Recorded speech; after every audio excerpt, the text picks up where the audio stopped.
السلام علیکم ناظرین، آئی بی نیوز روم سے خوش آمدید۔ میں ہوں حمزہ طاہر اور میرے ساتھ موجود ہیں راشد صاحب۔ کل کراچی کے اندر لوکل باڈی الیکشن ہوئی ہے 246 یوسیز کے اوپر، لیکن اب تک نتائج نہیں سامنے آئے، تو راشد صاحب سے اس حوالے سے جانیں گے۔ راشد صاحب، جیسا کہ آپ کو پتہ ہے کہ 246 یوسیز کے اوپر کراچی کے اندر لوکل باڈی الیکشن ہو چکے ہیں اور کافی سارے جماعتوں نے تو بھنگڑے بھی ڈالے، خوب نعرہ بازی بھی ہوئی اور مٹھائیوں کی تقسیم در تقسیم بھی ہوئی، لیکن اب تک نتائج نہیں سامنے آئے۔ کیا وجہ ہو سکتی ہے؟ اچھا، اس کے پیچھے اگر آپ دیکھیے الیکشن 2 مرحلوں میں ہو رہے تھے سندھ کے اندر۔ ایک پہلے مرحلے کے اندر ہو چکے ہیں جس میں انٹیریئر سندھ کے اندر یہ الیکشن ہوئے تھے اور وہاں پر اتنی تاخیر نہیں ہوئی، اور جبکہ یہ شہری علاقہ ہے جس کے اندر سندھ کے 2 بڑے شہر ہیں، حیدرآباد اور کراچی۔ کراچی کے لیے بہت بڑا شہر ہے، اس کے اندر یہ الیکشن تھے، تو اب 24 گھنٹے کیا 30 گھنٹے ہو گئے، ابھی تک رزلٹ نہیں ہے۔ تو میں تو یہ سمجھتا ہوں کہ اس کے پیچھے بدنیتی شامل ہے۔ یعنی اب دیکھیں کہ ایک طرف ٹرن آؤٹ بہت کم رہا ہے، 20% ٹرن آؤٹ۔ یہ الگ بات ہے کہ یہ خود ایک بہت افسوسناک صورتحال ہے کہ اتنا کم ٹرن آؤٹ کیوں رہا ہے۔ وہ تو اس کا کریڈٹ تو MKM لی جا رہی ہے جناب، کہ ہم نے چونکہ بائی کاٹ کیا تھا تو اس کی وجہ سے لوگ ہی نہیں نکلے۔ کیا یہی وجہ ہے؟ دیکھیں، اگر آپ MKM بھی اگر یہ کریڈٹ لیتی ہے تو یہ بھی اور خوفناک صورتحال ہے نا، کہ پبلک کا اس سسٹم کے اوپر اعتماد نہیں رہا۔ یعنی اگر کوئی اسے کہے جی کہ بائیکاٹ کرنا ہے تو وہ اپنا حق استعمال نہیں کر رہا، حالانکہ وہ معاشرے سے کٹ کر تو نہیں رہ سکتا۔ بالکل ایسی بات ہے۔ یعنی ان کے بائیکاٹ کرنے سے الیکشن پوسٹ پون تو نہیں ہوئی ہے، الیکشن تو ہو گئے ہیں۔ جی بالکل۔ تو افسوسناک صورتحال یہ ہے کہ 20% لوگوں نے 80% لوگوں کے بارے میں رائے دی ہے، تو یہ خود زیادہ خوفناک صورتحال ہے۔ لیکن دوسری طرف میں تو اب یہ کہوں کہ یہ سراسر بدنیت ہی ہے کہ رزلٹ کو ڈسپلے نہ کرنا، اور اتنا ٹائم گزر گیا ہے، جبکہ دوسری طرف حکومتی پارٹیز یہ کہہ رہی ہیں کہ ہم فارم 11 جب حاصل کر چکے ہیں، جس کے اوپر گورنمنٹ کے یعنی کہ جو اتھارٹیز ہیں ان کے اوپر سائنس اسٹیمپ موجود بھی ہیں، لیکن اس کے باوجود رزلٹ کا جاری نہ کرنا، یہ سوائے اس کے بدنیتی ہے، نااہلی ہو سکتی ہے انتظامیہ کی، اور کچھ بھی نہیں ہے۔ انتظامیہ سے مراد اگر ہم بات کریں تو پیپل پارٹی کی، ظاہری بات ہے جن کی حکومت ہے، اس صوبائی حکومت کے اندر پیپلز پارٹی کی حکومت ہے، مراد علی شاہ کی حکومت ہے، انہی کے اندر جو جتنے نیچے ادارے ہیں۔ ہاں، دوسری طرف اگر آپ وہ ادارے اس کے اندر شامل کر سکتے ہیں جو اس کے اوپر اثر انداز ہوتے ہیں، وہ اس میں سول اسٹیبلشمنٹ ہے، اس میں ملٹری اسٹیبلشمنٹ ہے، تو ظاہری بات ہے ہمارا معاشرہ تو اس کے بغیر نہیں چل پا رہا۔ اچھا راشد صاحب، دیکھیں اگر ہم کراچی کی بات کریں تو یہ پاکستان کا سب سے بڑا شہر ہے، جبکہ دنیا کا یہ 10واں بڑا شہر ہے، اور اس 10ویں بڑے شہر کی اگر ہم بات کریں کہ وہاں پہ کرائم کتنا ہے، تو وہ آلموسٹ کوئی 6واں نمبر ہے اس کا دنیا کے اندر، جہاں پہ سب سے زیادہ جرائم ہوتے ہیں، جرائم کیے جا رہے ہیں۔ اگر اسی طریقے سے پولوٹیڈ ہونے کی بات کریں تو وہ 3rd ورسٹ پولوٹیڈ سٹی ہے، وہ بھی پاکستان کا نہیں دنیا کا، ٹھیک ہے۔ اسی طریقے سے وہاں اگر انسیکیورٹی کی بات کریں تو وہ انتہائی جو ہے وہ انسیکیور سٹی ہے۔ وہاں پر واٹر مافیا آپ نے دیکھا، پانی کی کمی ہے، واٹر شارٹیج ہے، الیکٹریسٹی کی حالت کی اگر ہم بات کریں تو کہ الیکٹرک انتظامیہ کسی کو منہ نہیں لگاتی۔ بچے جو ہیں وہ کراچی والوں کے جب بھی بارش آتی ہے تو کوئی نہ کوئی بیچاروں کی وفات ہو جاتی ہے۔ اس طریقے سے اکثر ویڈیوز میں آپ نے دیکھا کہ جناب وہ کھمبوں سے بیچارے لٹک رہے ہوتے ہیں، یہ گزرتے ہوئے کھمبا اس کو پکڑ لیتا ہے کرنٹ کی وجہ سے، تو بری صورتحال ہے انتہائی۔ کوئی ایون وہاں کے جو لوگ ہیں وہ بھی اب چاہتے ہیں کہ ہم کسی طریقے سے موو کر جائیں۔ تو گزشتہ اتنے عرصے سے جب ہم دیکھتے ہیں تو وہاں پر پیپل پارٹی ہی رہی ہے، اسی کی حکومت رہی ہے، اسی کا راج رہا ہے۔ جب ان سے نہیں ہو پا رہا تو کیا وجہ ہے کہ وہ کسی اور کو بھی نہیں آنے دے رہے کہ وہ آ کر اس کو مداوا کرے ان تمام دکھوں کا کراچی والوں کا؟ کیا وجہ ہے؟ اچھا، ویسے تو پورے پاکستان کی تقریباً یہی حالت ہے، لیکن خصوصاً کراچی کا ہم ذکر اس لیے کرتے ہیں کہ کراچی جو ہے وہ بہت زیادہ کنجسٹڈ سٹی ہے، جہاں پر تقریباً 3 سے 3.5 کروڑ افراد موجود ہیں، اور افسوسناک صورتحال یہ ہے کہ پبلک کے بار بار ڈیمانڈ کے باوجود ابھی تک وہاں کی آبادی کو صحیح طور پر نہیں گنا جا رہا۔ ان کی یعنی کہ سینسز نہیں کیا جا رہا، اس لیے کہ جب آپ کو آبادی کو صحیح گنیں گے تو آپ کو پھر آبادی کے تناسب کے حوالے سے وہاں وسائل بھی دینا پڑیں گے، آبادی کے تناسب کے حوالے سے وہاں پر قومی اسمبلی اور صوبائی اسمبلی کی سیٹیں بھی آپ کو دینا پڑیں گی۔ تو یہ تو پھر وہی بات آ جاتی ہے کہ یہ جو مقتدر حلقے ہیں یہ مقتدر رہنا چاہتے ہیں، ان کے علم کے اندر ہے کہ اگر یہ پبلک کے اندر یہ شعور آ گیا اور پبلک اپنے ووٹوں کے ذریعے سے قیادت کو منتخب کرے گی تو پھر ہم کہاں جائیں گے۔ اور ان ہاتھیوں کی اس لڑائی کے اندر جو رگڑی جا رہی ہے، پبلک رگڑی جا رہی ہے، یعنی خوف آتا ہے کہ اس پورے ملک کی تقریباً 22 کروڑ آبادی ہے، اور 22 کروڑ میں سے 3.5 کروڑ آبادی کراچی اور جس کو حکومتی ادارے سنجیدہ نہیں لے رہے، تو اس کے اتنے بھیانک نتائج آئیں گے کہ جو اگر حکومت کا یہی رویہ رہا، اس میں پیپلز پارٹی کی حکومت ہو یا ایم کیو ایم کی حکومت ہو، زیادہ تر اقتدار اس شہر کے اوپر یا پیپلز پارٹی نے کیا یا پھر ایم کیو ایم نے کیا ہے۔ 80 کی دہائی سے پہلے تو جماعت اسلامی کے پاس یہ شہر رہا ہے اور پرامن شہر تھا، اس شہر کو غریبوں کی ماں کہتے تھے، اس شہر کو انڈسٹریل سٹی کہتے تھے، تو آپ کا اس شہر کو ماننا یہ ہے اکنامک کہ سٹی آف جب پاکستان کہتے تھے۔ کراچی کے اندر جماعت اسلامی مقتدر تھی یا اقتدار ان کا تھا، تو اس وقت کیا یہ مسائل نہیں تھے؟ آپ کہہ رہے ہیں کہ اس ٹائم یہ روشنیوں کا شہر تھا۔ اچھا، یہ میرا ماننا نہیں ہے، یہ فیکٹس اینڈ فگرز ہیں کہ 80 تک آپ جب یہ شہر دیکھیں یہ پرامن شہر تھا، اس لیے تو یہ موسٹ پاپولیٹڈ ہوا ہے۔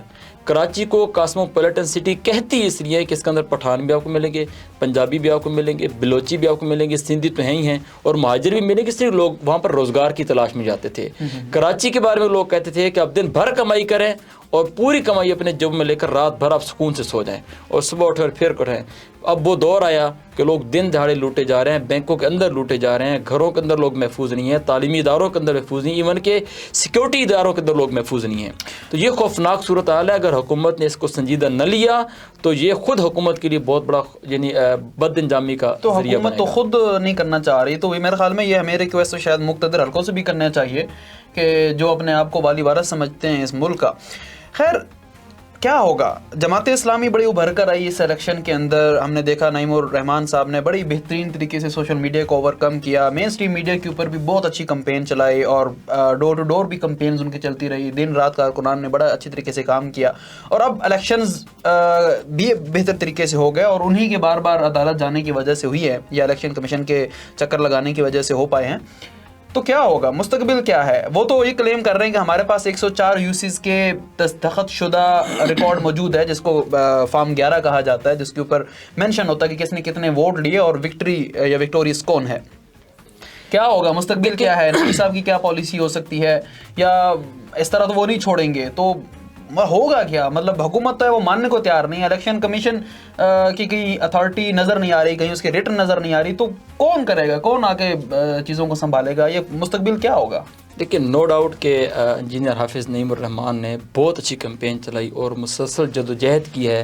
یعنی ہم نے دیکھا کہ نادرہ کا مسئلہ ہو تو انہوں نے اس کو ٹیک اوور کیا، کہ الیکٹرک کا مسئلہ ہو تو اس نے ان کو ٹیک اوور کیا، نسلہ ٹاور کا ایشو ہو تو اس کو انہوں نے ٹیک اوور کیا، ایون کہ بحریہ ٹاؤن ملک ریاض جو کہ نہ صرف پولیٹیشین کو پرچیز کر لیتے ہیں، جرنیلوں کو بھی خرید لیتے ہیں، ججز کو بھی خرید لیتے ہیں، جہاں جاتے ہیں وہاں کے بڑے بڑے یعنی کہ جو رکاوٹیں انہیں کو خرید لیتے ہیں، ٹھیک ہے۔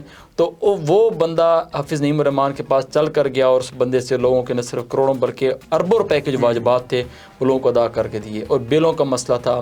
ایک تو یہ حافظ نعیم کو کریڈٹ دینا چاہیے کہ انہوں نے عوام کی جو توجہ جو اپنے طرف مرکوز کی ہے، یعنی لوگ اپنے دکھوں کو، لوگ اپنے مسائل کو گورنمنٹ کے اداروں پر لے کر جانے کی بجائے حافظ نعیم کے پاس لے کر آتے تھے، اس لیے کہ انہیں امید نہیں تھی کہ یہ ادارے ہمارا مسئلہ حل کریں گے۔ وہاں رشوت ہے یا وہاں پر مداخلت ہے، پولیٹیکلی مداخلت ہے یا معاشرے کے اندر، یعنی کہ لوگوں کے کوئی وسائل نہیں ہے، لوگوں کے پاس، لوگ ان کے پاس اپنی رائے لے کر آتے تھے۔ اسی کو پھر انہوں نے مسلسل جدوجہد کو جاری رکھا اور نو ڈاؤٹ کہ لوگوں کو انہوں نے اپیل کی اپنی طرف، قطع نظر اس کے کہ وہ جماعت اسلامی کے ہیں یا نہیں، حالانکہ یہ جماعت اسلامی کا ہونا انہیں سپورٹ دیتا ہے، کیونکہ جب اس ملک کے اندر اس شہر کے اندر جماعت اسلامی نے جب حکومت کی، چاہے وہ عبدالستار فانی کا دور ہو یا نعمت اللہ خان کا دور ہو، تو وہ کراچی کا ترقی کا دور تھا، کراچی کا امن کا دور تھا، تاجروں کی تجارت کا دور تھا، طالب علموں کی تعلیم کا دور تھا۔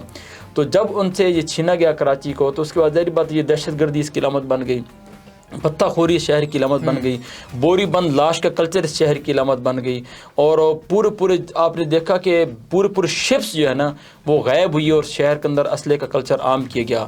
پھر ہم نے دیکھا کہ کسی کے گھروں سے نکل رہا ہے اسلحہ، کسی کے ٹینکیوں سے اسلحہ نکل رہا ہے، تو اس شہر کو بارود کا شہر بنا دیا گیا تھا۔ اب دوبارہ کراچی انگڑائی لے رہا ہے اور کراچی اپنی اصل کی طرف لوٹ رہا ہے، تو یہ ایک طرف میں بتاؤں اس میں مایوس ہونے کی ضرورت نہیں ہے، یہ ایک طرف بہت بڑی بیداری ہے کہ لوگوں کا باوجود اس کے کہ میڈیا ہے ایک طرف ہے، مقتدر قوتیں ایک طرف ہیں، ان ساری چیزوں کو قطع نظر کرتی ہے پبلک نے حافظ نعیم کی اپیل کی طرف توجہ دی اور ان کو یعنی ان سے امیدیں وابستہ کی. اور آج یہی بات ہے کہ یہ جو دوسرا دن اگر رزلٹ جاری نہیں کیا جا رہا ہے، جبکہ دوسری ایک طرف حافظ نعیم بھی کلیم کر رہے ہیں کہ میرے پاس 104 یوسیز کے چیئرمینز کے منتخب شدہ افراد کے گورنمنٹ کے جو اہلکار ہیں ان کے دستخط اور سٹیمپ کے ساتھ فارم موجود ہیں، لیکن اور دوسری طرف ادارے رزلٹ جاری نہیں کر رہے، تو کب تک یہ روکیں گے؟ میں تو آپ نے کہا کہ اس کا حل کیا ہے؟ حل تو عوامی کی طرف جانا چاہیے. حل یہ نہیں ہے کہ آپ پھر اسلحہ اٹھا لیں. نہیں پھر تو آپ حل کیا، اگر کوئی اس طریقے سے ہم دیکھیں اس کو، ٹھیک ہے عوام کی طرف تو نو ڈاؤٹ کہ جانا چاہیے، لیکن کوئی عدالتی کارروائی ہوگی؟ کیا ہوگا اگر وہ کہتے ہیں نہیں جی آپ کے منتخب شدہ جو دیکھیں نا وہ تو ہر دھرمی کے اوپر ہے. اگر آپ ایک کلیم کر رہے ہیں کہ 104 یوسیز کے منتخب شدہ جو فارمز ہیں وہ آپ کے پاس موجود ہیں، لیکن وہ تو نہیں مان رہے نا، ٹھیک ہے، وہ تو الیکشن کمیشن سے کچھ اور. آج آپ نے دیکھا ہوگا کہ ایک چینل ایسا بھی تھا نیلا پیلا جو جماعت اسلامی کو بالکل ویٹیج نہیں دے رہا تھا. آج بھی یوں ہی محسوس ہو رہا تھا اس کو دیکھتے ہوئے کہ شاید جماعت اسلامی جو ہے وہ بالکل باٹم پہ ہے اور زیرو اس کے چیئرمین جیت پائے ہیں، کوئی چیئرمین جیت نہیں پایا. تو کوئی عدالتی کارروائی کریں گے نعیم صاحب یا جماعت اسلامی کو کرنی چاہیے یا کیا کرنا کیا چاہیے؟ اچھا عوام سے ہٹ کے کو بتائیے گا کیسی راہ ایسی اختیار کی جائے. الیکٹرانک میڈیا کی بات ہے تو الیکٹرانک میڈیا کے مطابق تو اگر ہوتا تو پھر اس شہر کے اندر جس طرح ابھی بھی ان کے مطابق جو رزلٹ آئے ہیں کہ 42 سیٹیں جماعت اسلامی کی ہیں اور 60 سیٹیں پیپلز پارٹی کی ہیں اور 26 پی ٹی آئی کی ہیں، تو جس طرح تو میڈیا اگر دکھا رہا تھا اس طرح تو جماعت اسلامی کی 4-5 سیٹیں آنی چاہیے تھی. اس وقت سوشل میڈیا کا دور ہے، ہر بندہ خود لکھتا ہے، ہر بندہ خود بولتا ہے اور اپنی آواز پبلک تک پہنچا رہا ہے. ہاں لیکن میں تھوڑا سا یہاں پہ بات بتا دوں، میں نے کہا کہ نیلا پیلا چینل جو ہے وہ نہیں دکھا رہا تھا، باقی جو اچھی نوعیت کے جو میڈیا چینلز ہیں وہاں پر اچھی جس طرح ایک ان بائسڈ کوریج دینی چاہیے تو اس طریقے سے نہیں مل رہی. یعنی اگر آپ مان لیتے ہیں کہ 42 سیٹیں ملے تو 42% کوریج تو دیں نا، ان کو 60% دے تو 42% تو کوریج آپ دے دیں. اس طریقے سے بھی نہیں مل رہی. دیکھیں پہلا حال تو یہ ہے کہ جس طرح کل انجینئر حافظ نعیم الرحمٰن نے فوراً الیکشن کمیشن سے رجوع کیا اور انہوں نے ان کے کہنے پر ایک مراسلہ جاری بھی کیا، لیکن اس کے باوجود دوسرا حل سٹیپ یہ ہوتا ہے، ایک تو آپ آن دا روڈ رہیں، آن دا گراؤنڈ رہیں، پبلک پریشر کریٹ کریں. دوسرا یہ ہے کہ پھر اس کے بعد ظاہر بات یہ الیکشن کمیشن کے بعد اگلا عمل ہوتا ہے کہ کورٹس کے اندر جائیں گے. ظاہر بات جب پھر انہیں پروف لے کر جانا پڑیں گے کہ ہمارے پاس یہ دیکھیں دستخط شدہ فارم موجود ہیں، اور پھر اگر تو وہ حقیقت ہے تو ان کو رزلٹ جاری کرنا پڑیں گے، اور دوسرا کوئی حال نہیں، اور عوام کو ان کا حق دینا پڑے گا. اگر نہیں دیں گے تو ظاہر بات پھر یہ لاوا پھٹے گا، پھر پبلک ڈیمانڈ کرے گی، پھر کراؤڈ اٹھے گا اور پھر لوگ ڈیمانڈ کریں گے کہ ہم اس سسٹم پر بلیو ہی نہیں کرتے. دوسری طرف ایم کیو آلریڈی بائیکاٹ کر کے بیٹھی ہوئی ہے. اچھا دیکھیں راشد صاحب، ہم اگر آل اوور پاکستان کی بات کریں، ایک پولیٹیکل سینیریو کی میں بات کروں تو یہ جتنی بڑی فیملی کارپوریشنز بن چکی ہیں، جتنی بڑی بڑی پارٹیز بن چکی ہیں، پی پی، نون لیگ، اور کسی حد تک پی ٹی آئی کے اندر بھی دیکھا جائے تو وہ ون مین شو چلتا ہے، تو یہ تو دیکھا جائے، اور مقتدر حلقے بھی، تو یہ تو وقت کے فرعون بنے بیٹھے ہیں. تو کیا ہمیں بھی کسی موسیٰ کا انتظار کرنا چاہیے یا ہمیں کیا کرنا چاہیے؟ پھر دیکھیں جی عوام کیا کر سکتی ہے اس تمام؟ میں تو کہ اس وقت پاکستان کی جو سب سے بڑی قوت ہے وہ پاکستان کی اپنی پاپولیشن ہی ہے.